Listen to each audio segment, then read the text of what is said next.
Hello everyone and welcome to the moment you've all been waiting for. It's the Croatian Grand Chess Tour and it's the blitz section, which also marks the return of Garry Kasparov to the chessboard. At the age of 58, he will be joining them instead of Ivan Saric, who was playing the rapid section, and now we will have 2 days of blitz and Kasparov will again mark his return with some awesome chess. So this is the first game that was played. He's facing Jorden van Foreest, and some of you have been saying that I've been pronouncing Dutch names wrong, but it's they're not easy to pronounce. So if you ever hear me pronounce a name wrong, my email is public. Just record it on your smartphone, just send it over and I will implement it immediately over the course of the next video. So here someone actually emailed me maybe a year and a half ago that it's actually pronounced Foreest, so I'm pronouncing it like that. But even if this is wrong, feel free to further educate me and I will learn, no doubt about it. So this is the first game of the first day of the blitz. Kasparov faces Van Foreest, and it's a really crazy attacking game. As you can imagine, whenever Kasparov is involved, there's a crazy attacking game. So without further ado, let's check it out. Jorden with the white pieces opens with e4, and of course Garry, the attacker that he is, will go for the Sicilian against e4. So knight to f3, we have d6 and now d4. So just a normal open Sicilian. We have captures, and the knight to f6 now. Knight to c3, and Kasparov opts for the Najdorf Sicilian.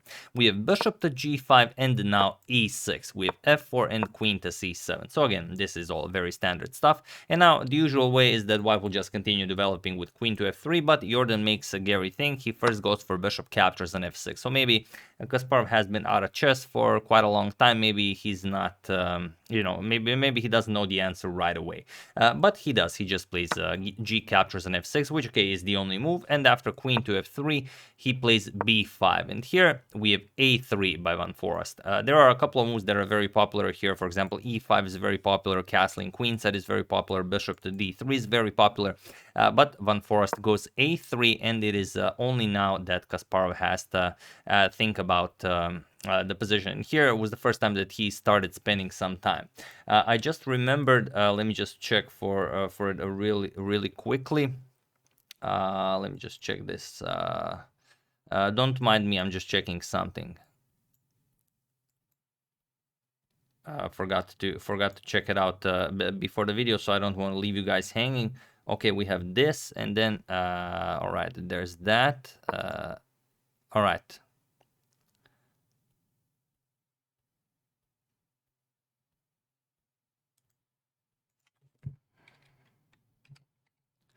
Yeah, sorry about that. So like we said, here a3, and here was the first time that Kasparov started thinking about the position, and he went knight to c6, which is not a new move. It has been played before. I just had to check the database real quickly. Knight captures on c6 by Van Foreest, queen captures, and now f5, starting the attack against Kasparov's king, which is still on e8 here, and Kasparov just goes queen to c5, and it makes sense since the queen doesn't really want to be here. We want to place your bishop on this diagonal, and if you try to capture here, it doesn't really work all that well because white will not recapture and allow the trade of queens. White will just castle queenside, and it's going to be a very nasty attack for black to handle. So here instead, after f5, we have queen to c5 by Kasparov, and now comes bishop to e2.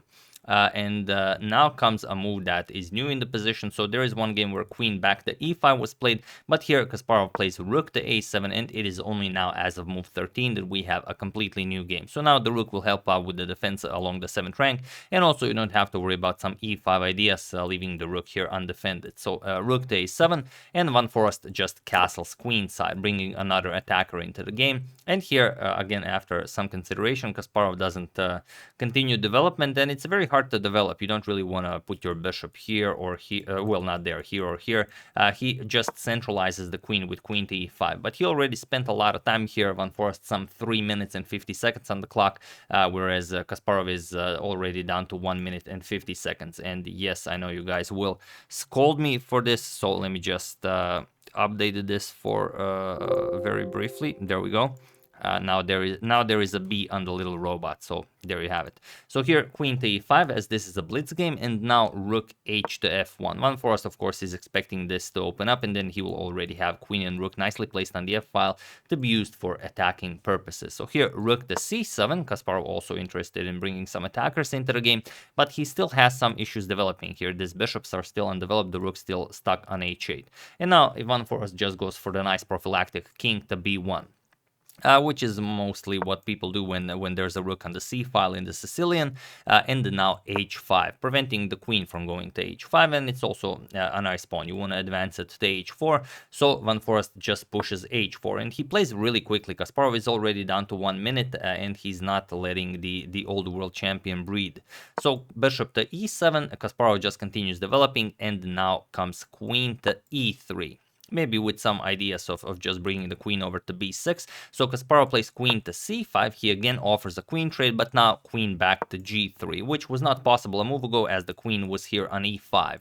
So king to f8. Kasparov doesn't want to allow queen to g7, so king to f8, and now, only now, Van Foreest opens the f file. So f captures, and now here maybe the safe course of action would be to capture back with the bishop, or maybe even queen e5, try to go for a temporary pawn sacrifice, maybe try and offer a queen trade, but Kasparov boldly captures with the f pawn. Now he has a massive pawn center here, but you know, it's only good if it's good. So here we have queen to g6, now with some ideas of maybe capturing on f6. So Kasparov has to bring a defender into the game, queen to e5, now keeping an eye on the f6 square, and now comes rook to d3. A very nice rook lived by Van Foreest, leaving Kasparov here with, with a lot of option. But what do you do?